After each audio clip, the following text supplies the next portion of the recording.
God damn, I love that song. And in case you can't tell, things are really starting to go down. Welcome back to another episode of Sleepy Hollow, the missing episode. Last time, Team Witness has actually ventured through the Anger Ring, including going across the River Styx thanks to a guide known as Phlegius, even though they were attacked by a ravenous chihuahua known as Ren. And they managed to go across the swamp. However, thanks to Jenny's outburst, once she saw Gina Lambert, it actually got the demons' attentions and they started to give chase. And so they escaped to the city of Dis. Will they get mangled by the horde or will they escape? Well, let's find out. And much like the last ring, I had so many references. Alright, Chapter 16, The City of Dis and Heresy. If the gluttony ring didn't make you queasy, then perhaps this one might. This chapter introduces one of the most disgusting and twisted creations known in media. Reader's discretion is advised, and for those who have a strong mind and stomach may continue. Plus, this may be the place for some controversial characters and bashing. The 6 heroes ran on and on until their bodies began to give way. The air sacs within their lungs felt they were ready to burst. Their hearts seemed they would fail. They were just ready to drop until... Oddly enough, there was a barrier that seemed to scorch the damned pursuers on contact, keeping them at bay by jets of fire. As they looked behind them in astonishment, the virtuous warriors noticed they had entered the second third of hell. The towering city of Dis was just ahead. By the time their eyes adjusted, they witnessed the colossal fortress and the bridge that stretched on for miles. Sweet Jesus!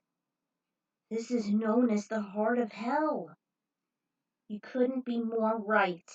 The city of Dis is part of the Heresy Ring, Hell's sixth circle. It's home to those damned souls that have worshipped false gods, even pagan ones.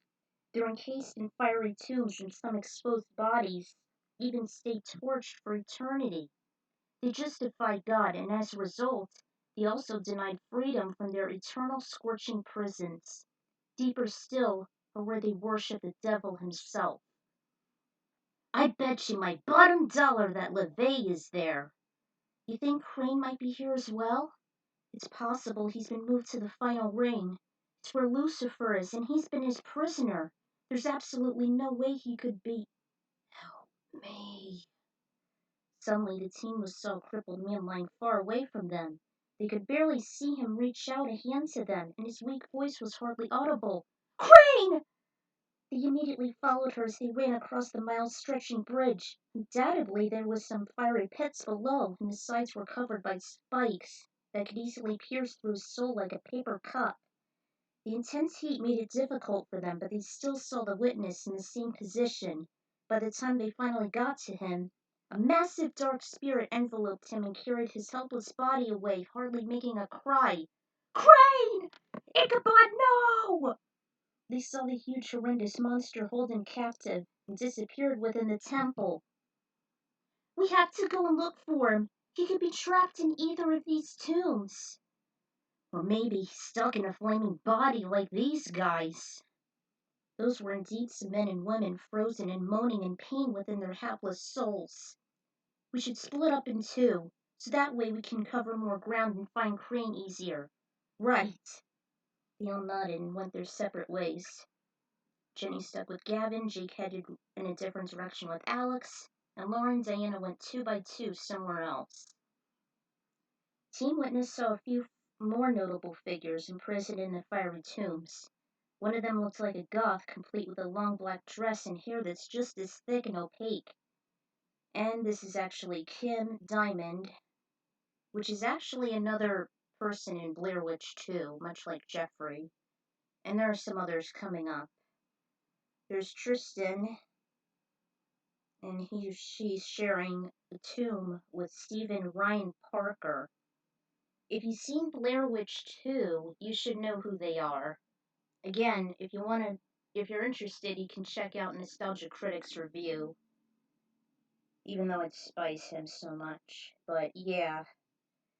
Speaking of the company Artisan, another certain work is here too. Well, Stephen, her fortune was real blah. Pause here if you want. Mom and daughter saw another casket labeling Brian Griffin and had a white dog desperately clawing its way out. Ha!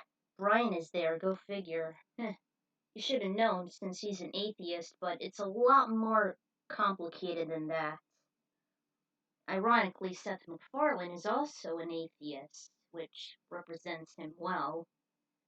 And he claims he's better than Shakespeare, even though he flunked college twice.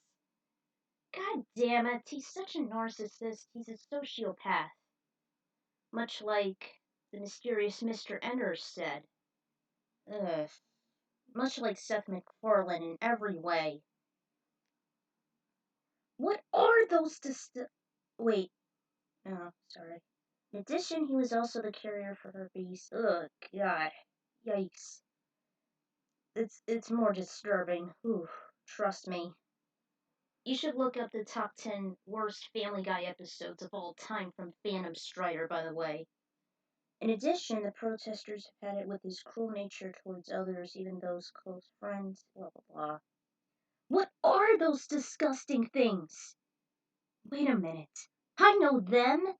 Gavin exasperated as he saw what looked to be undead people with pale, fragile skin. The last several tombs that the gang recognized were members of an occult called the Brothers Grunt. Each of the fiery resting places had the names of Frank, Tony, Bing, Sammy, another damn soul named Dean, Gruntus, Pooba, and Perry. They were just rubbery, disfigured bodies that trembled a lot, consisting of eyes and organs protruding from them. A lot of them seemed bony except for Pooba, who happened to be chubby and wearing a glass patch covering his right eye. Not one single hero knew how nor where they came from, but they definitely knew they were disgusting beyond words, and theorized that they were actually humanoids born from hell, perhaps experiments done by Lucifer himself. This was indeed the heart of this realm, after all, and they remembered facing them before they confronted Pestilence the second time. Like the group, Gavin's hopes were discouraged. I don't see Ichabod in any of these any of these things, do you? No, and I doubt Crane is in any of those doomed flaming souls. Let's see if he happens to be in the city. We saw him go in there. They proceeded until a sudden thump abruptly stopped the duo. They looked and saw one of the caskets toppled over. As they continued to observe it, a long, skinny, pale-skinned arm reached out to it. The limb dragged out a doe's body that looked like the most gruesome thing that was close to a zombie. More coffins followed, and each one had nearly the same type of individual crawl out. They all had convulsing bodies, their eyes looked as if they were gouging out of their faces, as were their veins. They were just wearing their underwear for some odd reason. The grotesque beings never said a word to challenge the pair, and they just froze as their eyes beheld the brothers Grunt. For an instant, Jenny and Gavin gazed at each other with their shocked expressions, wide eyes, and dropped jaws. Then he took out a sword from the scabbard, and Jenny drew out a replica of Delilah's dagger. They both slashed through the undead bodies into ribbons, and they died right on the spot. They didn't really prove too much of a threat. Yes! Hang on, Jenny. Their bodies hadn't dissolved yet. Sure enough, upon Gavin's observation, the grunts have sprung back to their original states. Whoa! Jenny, you never said anything about these bastards regenerating. I didn't know they could do that. This truly is hell. This time the fleshy demons were out for blood. They were more menacing and quicker rather than being sluggish. One managed to knock Jenny to the ground, and they kept on advancing, clawing and nearly biting them. Guys! Guys! Help! Luckily, the two other groups were far enough to still hear Jenny's cries. Alex and Jake and Laura and Diana rushed into the heat of battle. One of them threw a grenade, spewing each ash asunder.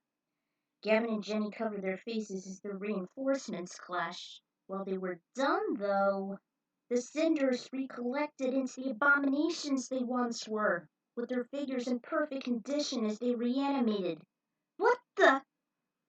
Figures. These damn souls can reform here. I guess they were Lucifer's creations. Maybe it's because of the nature of this circle. There's gotta be a way to rid of these asswipes. Any ideas? As he looked frantically for a solution as the distance was closing, one of the members pointed out a massive fleshy cloud of sorts. Blood-red arteries were coursing through it, and then appeared to be openings with disgusting green innings. They figured it was the source of the reforming grunts, the Gruntus Primus Maximus. We gotta destroy that thing! Come on! Gavin frantically climbed to the highest landing with Alex while the remainder kept the abhorrent dim-witted bulbs busy. As if on cue, the grunts hesitated and fixed their eyes on the retreating duo.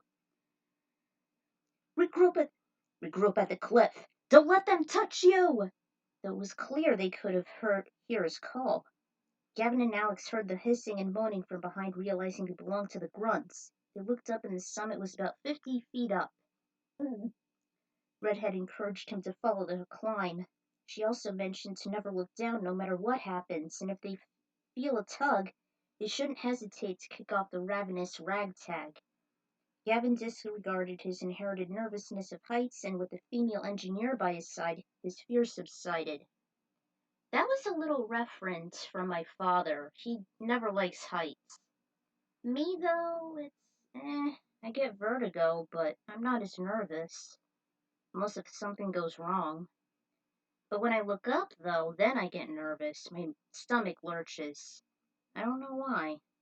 They climbed that rocky, jagged terrain toward the grunt cloud and fired at it with all their arsenal, including holy grenades, sacred water, and normal bullets. But the blubbery mess just kept soaring out of reach. Gavin, do you still have your lighter? Yeah, why? Give me that! Gavin handed over the dark gold lighter to Alex. Cover for me! He nodded as she did her magic, starting by pulling off the top. She twisted the adjustment wheel all the way to the right where the plus side was. Next she lifted the tab up and turned that to the left without touching the wheel, then rinsed and repeated the process by turning the wheel to the right while twisting the tab to the left. Finally, she sprayed a bit of her holy water soaker onto the tip and held it inches away from her body. Gavin!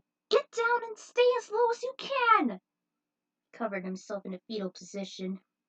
Alex pressed down on the wheel and a flame about 20 inches ignited the fleshy cloud upon contact. It was hardly enough length, though it was probable thanks to Dis's infernal air. Plus, stingy holy water sprayed on the cloud was quite the fuel it needed. With the scorching environment, there was no escape nor ventilation, and the Maximus became a magnum opus of flame. It did dissolve and burn out within a few minutes. Alex lowered the lighter and let go of the switch as soon as the Maximus was raining down loads of ash. Alex! Gavin pointed toward his skinny, bony arm as one of the advancing grunts climbed up. She repeated the process with his lighter, which forced the ugly humanoids down the cliff, burning all the way. Their screams were almost like pigs squealing and bats shrieking when they were hit or falling. Ugh, they always make weird animal noises. Just when they thought it was clear, a 300-pound grunt landed inches away from Alex. The force was enough to make the ground quake. They were both stunned by the shockwave and sudden appearance, and Grunts' fuba was nearly crushing her body beneath him. Trapped, she desperately tried to grab some weapons she could find. The grunt lowered more until his pulsating, oozing bodily fluids covered her, even his own wide nose. Suddenly Alex's hand made contact with a couple blunt objects and jammed them into the putrid priest's nostrils. Hold that nose, Alex! Gavin encouraged her as soon as he recovered. Hold that nose! Sure enough, it was working as the large lardo was reeling and trying to take in air. As he was suffocating, he attempted to open his mouth, which had an obnoxious foul scent. Then Gavin dropped the demon slayer and sicked on him, backing him away off the edge. He saw him plunge into a magma pool. He resurfaced for a few moments, then drowned within it. Alex collapsed and heaved her breathing. Her body was completely covered in mucus and pus. Even her hair was drooping from them. Gavin headed for the soaker. Alex! Cover your eyes! She obeyed as she shielded them with an arm, and Gavin sprayed holy water to cleanse as much of the offensive waste as he could. She was actually refreshed by the little bath, just as she was after they exited limbo. Alex, you alright? Yeah, I owe you a lot, Gavin. It's about damn time we exterminated these grunts. Whew. Except... It's out! The soaker is as dry as a bone. The duo hardly realized they were low on ammo thanks to the everlasting advancing zombies and a humongous floating piece of skin tissue. We gotta meet up with the others. Who know? We gotta meet up with the others. Who knows where Ichabod is? Pulled her up and they slowly descended the cliff. Thank goodness there weren't any demons. By the time they reached solid ground, they ran toward the ring of fiery tombs where their teammates disappeared. Where is everyone?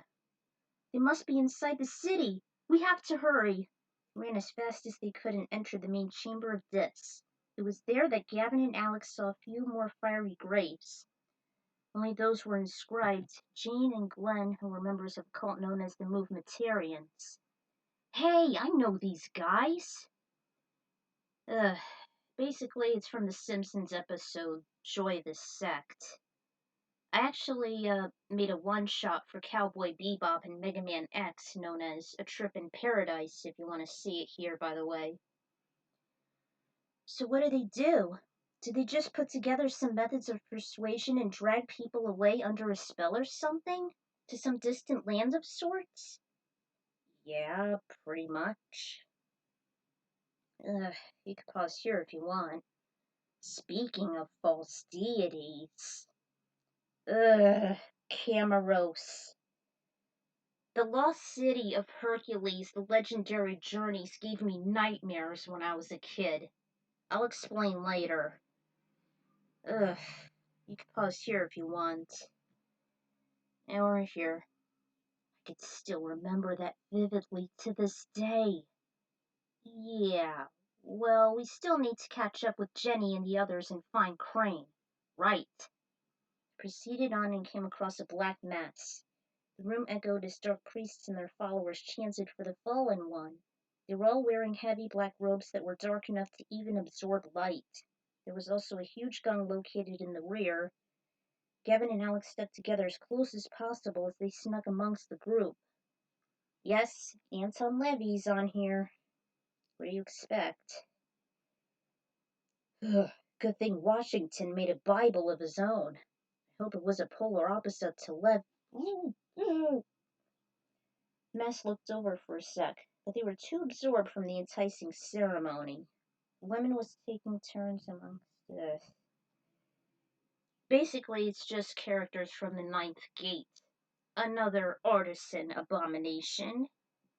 No wonder that that company went bankrupt and merged with Lionsgate. You can pause here if you want to. Psst, Gavin! He snapped out of his episode when he noticed Jenny that tapped him on the shoulder. Over there! Hurry! Thank goodness you weren't affected. Yet. Wait! Medusa's ahead, and so are the Furies. We need to prepare ourselves. Look, we don't have time. None of us would survive her encounter if we go in blindly. Not even Crane. Alright. When they were ready, readjusting their weapons and ammo, they met up with a horrendous monster guarding the exit to the Seventh Circle as he stood stoically in front of two elaborate doors. Congratulations! Who would have ever thought you could make it this far? Oh, jeez. Holorum? What the hell are you doing here? Worshipping the Indian god of chaos, Kali? I happen to be one of the Furies. Now that Lucifer granted me eternal life here back in 1984, I'm more free and powerful than ever. Actually, I should mention like 1930-ish. I happen to know how all of you came here on a pilgrimage to rescue your precious witness, Ichabod Crane, I presume. What do you know about Ichabod? Jenny held him back. Good question. I seem to know a lot about this damned soul and your futile quest. He's well beyond saving down in his territory, don't you know? Your journey ends here, feeble team witness, unless you plan to suffer in the rings beyond. That is precisely what we're trying to do. How foolish. Try as you might, but it'll all be for naught. For you see here, Lucifer tends to grow stronger with each of those that follow him. Your time is almost over, and the apocalypse would be our time where we would reign supreme. Once I defeat all of you! I'm not going to let any of you advance to the other circles beyond. There's nothing you can do to stop us. Or isn't there? They were stunned. Minotaur pulled Gavin toward him. Ah! Ah! Ah! Watch me with my new prowess. Couldn't move, and Jenny screamed for him. They were still being weighed down, and then he reached into his chest. They all knew what he was trying to accomplish. Everyone was hapless and terrified that his abilities had increased tenfold. Suddenly, a violent quake shook the innards of the city, and Mullah slipped his hands out of Gavin's upper chest, completely crusted with blood. What's going on? Could it be the heroine of hell? Both she and Jenny knew that it was the same event in which Jesus rescued some of the imprisoned souls in which Virgil said the universe felt love. It turned out it was only Phlegyas, as he smashed through the hell gates from the outside. Molaram himself was immobilized by his intimidating presence. The molten golem grabbed and discarded him like a kid not wanting a certain toy. The team and Gavin were at long last released. Jenny and Laura were the first to climb aboard as he offered a hand. The rest of them followed, including the surgeon despite his aching chest, albeit a little slow. Then Lucifer's fanatics gathered toward Phlegyas, loathing and cursing. Their escort shrugged them off and marched away from Dis. But the coast wasn't clear when he and his rider saw another Titan tower over the earth. It was darkened as coal, held a massive spiked club and a few rows of colossal horns. The guys knew it was the Minotaur. It was just enough of a distraction when Phlegyas faced him off, roaring and thrashing with one another. The 6 passengers figured it was time to abandon ship. We gotta jump! They quickly climbed down the swerving body until they hung onto red ribbons hanging from Phlegyas's lower abdomen. They looked down and saw nothing but gray. You sure about this? No, let's go! With some brief moments of hesitation and intense prayer of luck, they all plunged downward, one after the other. Yet again, some more characters from the infamous Blair Witch 2 showed up. Speaking of Artisan, the company also made another abysmal movie known as The Ninth Gate. Characters from that include these guys. I included Brian Griffin here. He used to be charming and entertaining, but that conniving canine deserves damnation like Ren. He's the complete textbook definition of a sociopath, much like how the mysterious Mr. Enders said. And he failed college twice, like I mentioned, even though he claims to be rivaling Shakespeare. Pfft, yeah, right. He's so arrogant. He's no different than his best friend Peter, who's also in Gluttony. And yes, the brothers Grunt made another appearance. Twice. Just like Holly did. And as I like to call them, messengers sent by pestilence. And I would like to mention that their creations rejected by Lucifer, even though they were created by the same creator that did Ed, Edd and Eddy. Good thing I never bothered with either of them. There's the Movementarians. There's Cameros. That latter episode did give me nightmares involving that massive fan, and I too liked Aeolus, even more than the head honcho. Aeolus was more of my type, agile, courageous, kind, and the ladies seemed to admire him for it. I almost forgot Molaram as one of the Furies. I didn't have a lot of ideas for them or Medusa, and they seemed to be very dated. There's a terrifying villain from the Temple of Doom. There's the Thuggies. And finally, there was one of the most notorious figures, the former Dark Lord of the Church of Satan, as well as its founder, Anton LaVey. The Heresy ring had sadistic worshippers, so he was the perfect fit as one of the guards. Anyway, I had this idea since season 2. I once heard a rap song with some interesting music in the background, but I never knew what it was until now. I don't want to mention this. But, like in F-Zero GX, I wanted to use that song's background, like eliminating demons or defeating a certain monster. If Sleepy Hollow was made into a game, I would play the shit out of it, with every mission. So, this could be like an action role-playing game, kind of like Kingdom Hearts. Something like that. I wish it was made into a game. Hey, much like the style of Dante's Inferno as well as Kingdom Hearts. And here are the songs for that. 2/3 down and only 1/3 to go. It's downhill from here, and each ring can get more complex than the last. Good luck, Team Witness. Until then, this is the Ecron Writer signing out. Stay tuned for violence.